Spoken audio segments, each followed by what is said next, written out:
ไปทางเอาเดียวอ่ะเอาเมดิเงียบปะแล้วเอาแล้วขายไปแล้วย่าละมันโอ้มันต้นจูตะเอียตั้งแล้วเนาะตั้งอะเตี้ย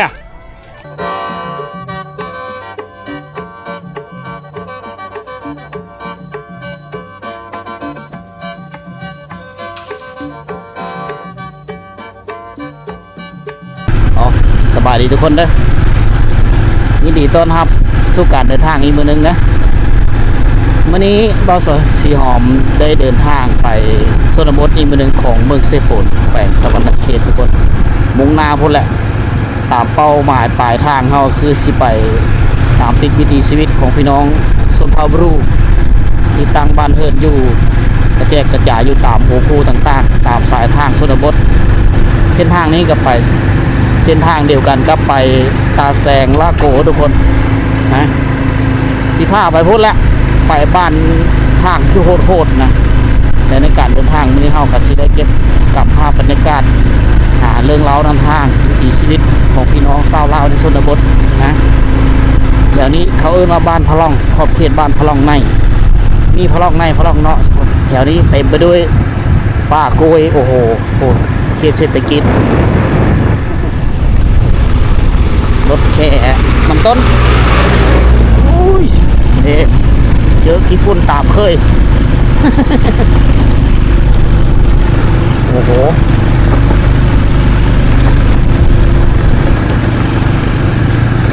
เด็กแถวนี้มันจะลายเป็นโซนมันต้นเขานะแถวนี้ผู้บงคลกับโลกขายผู้บงคลกับย่างราคามันต้นกับมีแพงก็เลยมีห่อนะครับแต่2,000 กีบใช่ไหม1,100 1,200ประมาณนี้บางบ่อนกะกิโลละพันเส้นทางสายนี้นี่เป็นเส้นทางที่ปูยางเรียบร้อยสำหรับการเดินทางไปมาในช่วงหน้าแล้งกับหน้าฝนแตกต่างกันได้จะเป็นเส้นทางที่กินลมชมวิวสองข้างทางเต็มไปด้วยธรรมชาติที่งดงามทุกคนเป็นทางอย่างแต่ว่าช่วงหน้าฝนนี่ไปง่ายเด้อเส้นทางสายนี้เนื่องจากว่าน้ำป่าไหลหลากมีโขน้ำล้นหลายบ่อนหลายจุดเฮ็ดเธอการไปมานี่ง่ายเติบในช่วงที่ฟ้าลมฝนตกแห้งแต่ว่าช่วงหน้าแรงนี่ก็โอเคอยู่ทุกคนเลยแต่ว่ามีบางบ่อนบางงานก็มีทางอย่างแบบนี้ก็จะเป็นทางดินแดงก็จะเจอกับขี้ฝุ่นได้เล็กน้อยแต่กระย่ามันทุกคนเลยนี่ชาวบ้านกำลังบุกเบิกสวนมันต้นในช่วงนี้ผู้ใดเฮ็ดสวนมันต้นมาแล้วแถวโน่นผู้นี่แมนเบิดเนี่ยดุดยกร้องพร้อมเนี่ยแข่งว่าชาวบ้านแถวนี้กำลังตื่นโตกำลังหันหน้าเข้าสู่กสิกรรมนะ ช่วงหน้าฝนนี้ทางเส้นนี้บ่อนนี้จุดนี้ถือว่าเป็นโบกเป็นหนองได้ในช่วงหน้าฝนนะขี้ตมเป๊ะและแถวนี้พวกเลยกายไปกายมาทางเส้นนี้น่าจะหูจักดีครับสภาพเส้นทางแต่มาช่วงหน้าแรงนี่โอเคทุกคนไปมาได้สบายอันนี้เขาเอิ้นว่าคุ้มบ้านพะล่องในนะตัวหลายเขาเจ้าเกะกล้วยไปขายนะแถวนี้ไอ้บอลมีที่โค้ยมุดหนึ่งผู้เลือกปุ๊กกล้วยนี่ถือว่าได้ขายนะได้เงินดีนะราคาดีกล้วยนะราคาดีกว่ามันต้นปีกล้วยก็ได้ขายมะกล้วยก็ได้ขายลำต้นมันเอาไปเฮ็ดอาหารหมูก็ได้นะถือว่าเกิดผลประโยชน์หลายอย่างโอ้โหเอาอันนี้คือบ้านสะดึกเมืองเซโปนแขวงสะวรรณเขตนะจุดที่เขาเจ้าซื้อโก้ขายโกยนะ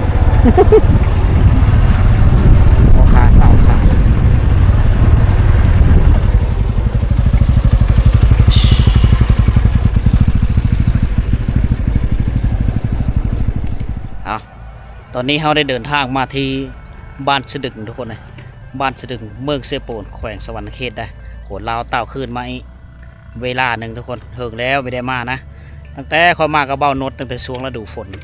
ทำอิฐเลยแต่ช่วงเขาซักเข้าไหน้ำไหพูดแหละ แล้วก็เมื่อนี้มีเวลาเมื่อนี้ มีทีมงานมานำ1 คนมื้อนี้นะทีมงานใหม่มามีท่านและโฮมทิปกันจักเถอมื้อนี้เป็นมื้อทมิตรที่สู้เฮาไปนำกันนะพี่ทีมงาน สวั เฮา สดีพี่น้องวัดสุกุทุกคน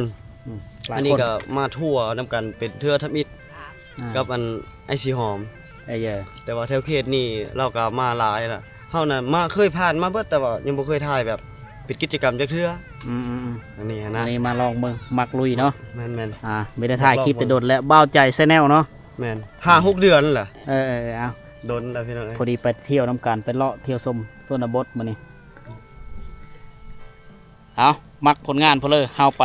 กดติดตามกดไลค์กดแชร์ทุกคนเลยเบ้าใจแนลนะครั้งแรกที่ชื่อเฮาเดินทางน้ำกัน เอาเป็นเลิศเลาะเที่ยวชมหมู่บ้านน้ำกันนะอาหารยังไง ประกาศต้ม ต้มผักกาดอ๋อผมมีอาหารเนาะ ไม่หาน แล้วเลยทางไห้แล้วบ่ ยัง ยังบ่ทันทาง มีแต่ขายกล้วยยำนี่ เฮาไปทางเฮาผู้เดียวอะ เอาเม่เด้ เมียปะแล้ว เอาแล้ว บักเดือนอยู่บ่ได้ เป็นพ่อหาง เป็นทาง ป้าเม่จักเดินแล้วเม่ป้าหรือ โอ้ได้เลยชาชีปีแล้ว ชาวสิปี เมียปะ เอาเม่ป้าอ๋อเอาผัวไม่เลยบ่หรือยัง มันเอาพวกไม้เฮายังบ่ได้เอา โอ้แพ้เข่าหน่อยเนาะโอ้เข่าไหวเนาะโอ้ไม่ยิ่งเนาะเขาขายเหล้าแล้วได้เขาปลากันม อยู่ผู้เดียวแล้วมันแท้ อยู่คนเดียวได้หลายปีเนาะ หลายเต้าได้จ้ะ ลูกเต่าเราก่อ ลูกเต่าซองมันคือมันน้ำมัน อ๋อเมื่อน้ำเมียมาเลยเมียบ้านได้เมีย บ้านนี่บ้านแฉลวนี่ มันซะแล้วสายทางเลยเก่า มันเอาพวกพุ่นเวียน โอ้ไปอยู่เวทนี่บัดนี่อยู่เวียดนามมีเนาะโอ้ เราทุกเวียน อ๋อบรูวันเกี่ยวเยอะ เฮาเป็นพ่อหางอยู่ผู้เดียวตามเคยเอาอย่ามันอยู่ผู้เดียวก็คักนิดนึงเนาะ ทางให้ทางผู้เดียวอ่า ทางผู้เดียวแล้ว อองฮะอองฟื้น กับบ่มีแต่ทางผู้เดียวหั่น เฮ็ดสำเฮ็ดได้เนาะ เออ อ๋อต้มผักกาดกินเพิ่นว่าพี่บ่นอนเนาะโอ้คักเอ้ยบ่นอนอิสระขนาดเลยนี่เด้อขออนุญาตเบิ่งเด้อโอ้ผักกาดผักปลอดสารพิษมันพ่อป่งเลยได้นี่เฮ้ยนี่ซับนี้พอดีแซ่บแล้วนี่ต้มเหิงมันเปื่อยได้ปลาอะไรนี่บ่อาหารบ้านๆทุกคน นี่คนพี่บ้าเลยนะ ฮะ บ่ระยะได้อยู่บ่ พี่บ้ามันพี่บ้า เราสติบดีเนาะ คนพี่บ้า โอ้คนผีบ้าน อนไปมันนอนนะ อ๋อนอน มันนอนแบบนี้แหละคนพี่บ้า เราบ่ฟันบ่แล้วเราบ่ตีบ่ ก็เฮ็ดแบบนั้นแหละมันพี่บ้าเดียวมันนั่น แต่ว่าระวังไว้ บ้านั่นตันอ่อนคน เฮ็ดยังระยะเสียหญ้าบ่เฮ็ดสวนบ่ โอ้โซนกับบ่มีโหเลยเนาะอ้าวเสตามจินตนาการเราหั่นแหละเราอยู่ในนี่เนาะกลางคืนมานอนนี่เลย อันนี้บ่นอนแล้วนี่แต่กระบาดแล้วเนาะ ผ้าห่ม กระตุกน้ำน่าจะดื่มน้ำในห้วยนี่เลย ไฟนี่เล่าแล้วดัง อ๋อ บ่นอน เราอยู่นี่ตลอดบ่ต้องถามเราเบิ่งก่อนมื้อหน้าเขาต้องมาเอาเอาผ้าห่มมาให้เรา ยุ่นเด็กผ้าห่มแล้วนี่มกกับกินทรายเลยเราสติบดีแล้ว อาญาตินอนอยู่ดีเลยบ่ เกิดโมยุคุณเลยอ่ะ นอนนี่เลยเหรอวะเนาะ ดูน้ำปะไหน ดูน้ อ๋อแม่ตะโรบัตเนี่ย ำเยอะเห็ด มันจะปลูกผักไปเฮ้ย แล้วเอาคุณเนื้อ เรา ปลา จะปลูกผัก เพิ่นสิปลู ต ก ลาด ผัก เขา ตาลายหืด เออ โอ้เห็ดสวนปลูกหญ้า ปลูกยา ตามจินตนาการเล่าหั่นแหละขับมานอนอยู่นี่เลยตามลำพังผู้เดียวเลยไปแล้ววินเหาะเมื่อยดงชูเมื่อยไปแล้ว คุณจะมาตักดองได้กูปลาเกือบนะ ไปในนี้เนาะไปเรื่อยๆเลย ดองไม่ยังกูเตะพี่ก็อ่อนเลย บ้านกระอ่อน อืม ลูกหลานเจ้าเด้สาวยืนใส่ไม่เท่า อยู่บ้านกระอ่อนเราอะ บ้านก็อ้อน เตะ บ่ อ่อนเตะ บอกแล้วเนาะ ญาติพี่น้องเราอยู่บ้านกระอ่อนนะแต่ว่าเล่านี่ไปตามลำพังเราไปคำเสลอนอนนะฮันได้ตามจินตนาการเราเข้าน้ำมีหัวว่าเรากินอยู่สิเลย อันจ้าไปแล้วโดยเด้อกะ จ้างพี่แม่ก็บางทีเดี๋ยวจ้างบ้านเนี่ยเดี๋ยว อ๋อ ด้วยน้องพี่ล่ะ เคยกินบ่เลยเราไปกินอยู่หั่นเนาะอ๋อหากินน้ำญาติพี่น้องอันนี้กินเราจะขึ้นเฮิรนไปกินเลย กินน้ำหมูแล้วอ๋อ ตัวพุดกันปอกๆนั่นมันบ่แม่นนี่เลยจะปลูกผักกับปลูกยา อย่าปลูกอย่าสูบ จะปลูกยาสูบแต่ว่าเบิ่งแล้วคือสิบ่ปลูกดอกพอละง่ายทิ่นตลอด อิสระต้องเลิง ใบตองยุบแล้วก็ไปโอ้แดดๆนี่ เริ่มยุบแล้วบนอยู่อาศัย มาเบิ่งบอลละอยู่ทุกคนนี่อยู่แบบนี้ได้นี่เอาใบไม้มามุงนี่ก็นอนแบบนี้ อันนั้นคือผ้าห่มมาเบิ่งเอาผ้าห่มกระตุกน้ำอันหนึงผู้ไฟโดนเดียวเพิ่นดังยามคืนมันก็นอนอันนี้สะเดาเลยเบะได้เลยเนาะโอ้ยามค่ำคืนนอนอันนี้อ๋อเราจะไปอยากมาเนาะเอาเมตูมาแต่บ้านอย่างบ้านกะอ๋อบ้านกะอ่อนอยู่พุ่นบะแซมไออันเนาะ ก่อนนะเบิ้ลก่อน อ๋อลูกชายลูกชายแล้วก็มีเนาะ ได้หมดเอ้ย ได้ลูกไผ่ลูกเคยแล้ว ได้โอ้ยอยู่แต่ได้อ่ะ อ๋อ ลูกหลาน แต่ ได้หมด แต่เราบ่อยู่เนาะเราจะไปเนาะ อย่าไปใส่กระไปมันนะ ไป เอา โคตรเสียจิต กูอยู่เจ็ดแล้วดู อืม เจ็ดมัน เวลากินข้าวกินน้ำนี่ กินตาม เราเคยโดนเกย์ เคยละเฮิรนใดเราเคยขึ้นเราไปกินเนาะกินแล้วเราก็มานอนอยู่นี่เออ เรากิน พอนี้ เราเที่ยวไปเที่ยวมาเตอก็วินกระด้างนึงกันเปล่าบางเธอก็ไปบ้านอื่นได้บางเธอก็มานอนอยู่นี่ ขออนุญาตเด้อเพิ่นปืดเบิ่นละบ่นี่น่ะ เรียบร้อย ชีวิตพอหางไหนลงมาแล้วบอกเงิน ผู้บ่าวนะเนาะเดี๋ยวนี้ บ้า เพราะว่ารอบสอง ผู้บ่าวรอบสองเมียเจ้าอยู่ไสเมียเจ้า มีเฮาอยู่บ้านเสร็จแล้วเอาผัวแล้ว เอาผัวแล้วปะกันบ่ ปากัน เจ้ากับเล่าไผปะเล่าปะเจ้าหรือเจ้าปะเล่า เราปาเฮาแหละ โอ้ยเฮ็ดได้เราจึงปะน่ะ จักแหละมันบ่อยากเอง บ่ไปทางให้บ่ บ่ให้กับทางมันบ่อยากอยู่แล้วแหละเนาะ ฮุบลูกมือเลยฮุบลูกฮุบเตามือเลยเนาะ ลูกก็อยู่กับเจ้าอยู่บ่หรือว่าเหมือนกันเบิดเลย อยู่นำเมีย ลูกสองคน สองคนมีแต่ผู้หญิงมัน เมียจะเอาผัวจักปีล่ะ ได้ละ2 ปีมัน 2 ปีปะกันละ4 ปีแล้วเนาะ 4 ปีแล้วบ้า ตอนปะน่ะเจ้าก็ขึ้นจะไปนำเราอยู่บ่ตลอด อย่านำไปนำเมื่อเขาอยาก ไปบ่ ไปแล้วไปเขาไปอ ป ยาก ระเภทนี้เจ้านี่เวลามีกับมือเฮิรนละพิษกันละเขามือได้เนาะ เมื่อเลย มือเฮิรนหลังแล้วไปนํ อยากได้คืนนี้มันบ่อยากอีกเฮาให้ยาแหละ เจ้านี่จะได้เมียขึ้น อยากได้คืนเขาอยากก็ยา แบบนั้นได้เนาะผิดกันก็เว้าง่ายๆก็เขาหมดใจจากเฮาเลยเนาะ ชำนาญแล้วเขาอยากเขาบอกว่าชำนาญยา แปะเนาะเขาบ่เนาะแปะอะไรอันนึงบ่ บ่ได้หนึ่งเจ้อเด้อนะ แล้วซาด มันเนี่ยอันต่อเจ้ามันกิน จำให้ก็ผู้เดียวได้เฮ็ดเวียกผู้เดียวเนาะวันนี้เนาะ เดียวเอ้ย ก็ได้เป็นลมแซ่ลมสาวใช่บ่เดี๋ยวนี้ ไปเล่นเขาบ่อยากเฮ็ดแนวใด ทหารไม่หางนํกันพุ่นแหละ บ่ได้ไปไกลไปแถวนี้เขาบ่ยากเห็นรถก็บ่มี อ๋อไปกับมันนึงมันต้องมีรถเนาะไปได้ซื้อเหล้าซื้อยาได้เนาะบางแม่หางผู้บางคนบอกเขาขายเหล้านั่นแหละ ในนั้นนะ แบบนั้นเนาะ บ่มีเงินมีคำเฮ็ดได้อยู่นั่นเองบ่มีรถไปไปเล่น จำเป็นเนาะ เคยไปล่มผู้สาวผู้เดียวบ่ บ่กับหมู ผู้เดียวผู้เดียวย่างก็เคยไปบ่หรือ ผู้ ขี่รถ บ่ ไป เคยละย่างไปไกลย่าง ขี่รถน้ำมูเนาะ ขี่น้ำหมูไปชวนไปเล่นไป มันเป็นแนวนี้บ่ว่าสิเป็นผู้สาวบ่ว่าสิเป็นอีหยังก็ตามแม่ห้างแม่หมายก็ตามเวลาผู้บ่าวไปลิ้นไปอีหยังนั่นน่ะซื้อข้าวต้มขนมไปบางคนก็ซื้อบัตรเติมเงินไปฝากมันเป็นแบบนั้น แนวมันไหนอะโลอาจีนเขาเจ้า บ่ถึกนะเท่าเขาเอานะเฮานะบ่ถึกเขาได้ ผู้สาวเท่าๆก็เอาเนาะ แม่ห่างแม่ไม้อยู่ผู้เดียวยากไอ้ลีนะฮะ โอ้ยามหนาวมันแห้งเต๊กกันเนี่ยนอนผู้เดียว ชื่อจักจะเอาก็ไปทางไหน บ่ง่ายซะเดี๋ยวนี้น่ะเจ้านี่บ่ง่ายสิแบบใดก็อย่าขอแต่เจ้าจะได้เมียเดี๋ยวนี้ จะได้ไม่ยาวผม เท่าซำใดก็เอา บ่เท่าไกลๆจะเมาเด้เท่าก็มีลูกก็มีเตายาวๆเนาะเอาก็ยังหน่อม เท่ากับบ่เท่าลืมกันไปเลยเนาะ ก็ได้เท่ากันได้แล้วยัง สมัยยะนี่ได้สมมุติว่าสมัยยะ โอ้ยากเด้เป็นเมียแล้วน่ะก็แม่แล้วเนาะ เอา ไกลๆแต่เฮาเนี่ยบ่หน่อย พูดแล้วแถวบ้านสกีพุ่นไม่ห่างหลาย เเท่านั้น ปะไก่เนาะ เล่นอยู่พุ่นยานเขาตี โอ้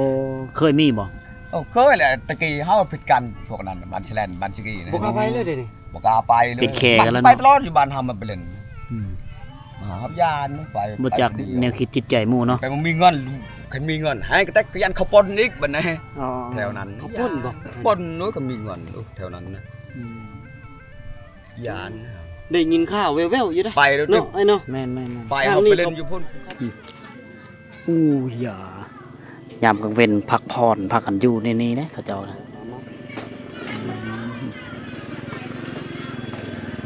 ขายไปเหรอยาละมันโอ้มันต้นโอ้แกมันต้นมาขายพักผ่อนมื้อนี้เนาะ พอด โอ้พักกันนางเอ็นเดียวน ายโดนภาพเนี่ยก็แฮน อ๋อ นิดนะ เจ้าเห็นบ่ ไปแฮนมัน โอ้เกาะเจ้าคักหน่อยเมเนาะภาษาปะโก ขนมมากันทักขนม ภาษาปะโอ้ยขนมอยู่รถ เ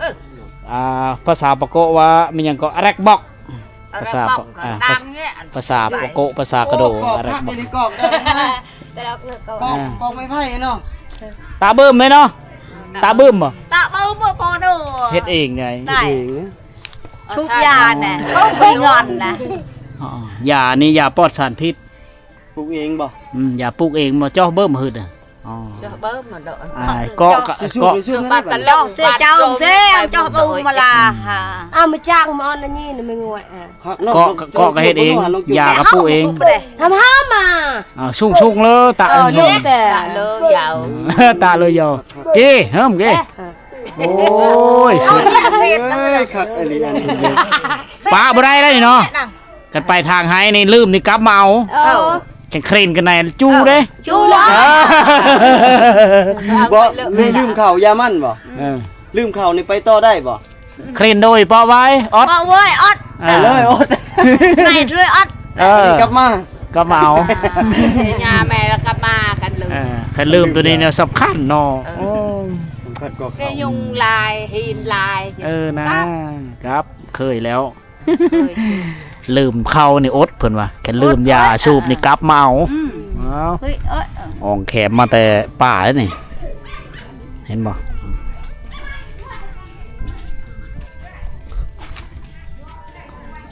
จูตะอีอะตั้งแล้วเนาะอะตั้งอะเตี้ย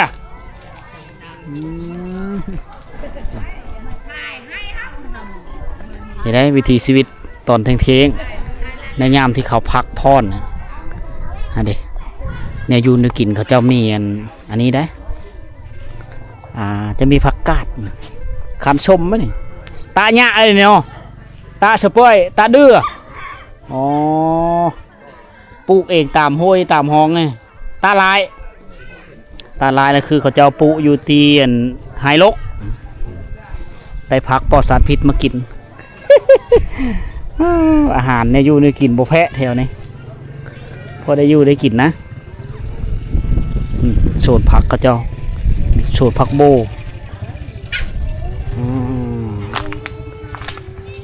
เอาผู้ล่ำก็มีนี่ฮืดอยู่ ผู้นั้นล่ำเนาะอันนี้เขาเอิ้นว่าดอกแขมนี่อันนี้เขาเจ้าจะไปเอาในแต่ละมือมาตะนึงได้ถ้าว่าขายดิบนี่กิโลหนึ่ง5,000 กีบตาแห้งเลยกิโลหนึ่ง19,000นะสนานชาวบ้านนี่เลอะที่จะขายแห้งฉะนั้นเขาต้องได้ตะไปนี่แหละตอนแรกเขาเก็บขายเลยเดี๋ยวตอนค่ำๆพอค้าเศร้าขายกันแล้วมาเลยเด็กผู้รถซื้อแขมนะฮะรถซื้อแขมมาแล้วเริ่มไปซื้อเลาะซื้อตามแต่ละหมู่บ้านแหละสำหรับพ่อค้าเวลาเขาไปตามกลางบ้านในช่วงหน้านี้เนี่ยเต็มไปด้วยดอกแขมละเวลาตอนนี้11-12 โมงแล้วเริ่มพักเขาจะเอามาแต่เอาแขมแล้วโคกแถวนี้ไม่ได้ใส่โคกไม้เลยเด้อมีแต่โคกซิมังแหละนะซื้อมาตัวแบบนี้เลยใส่งานได้หลายฟ้าหลายปีเลย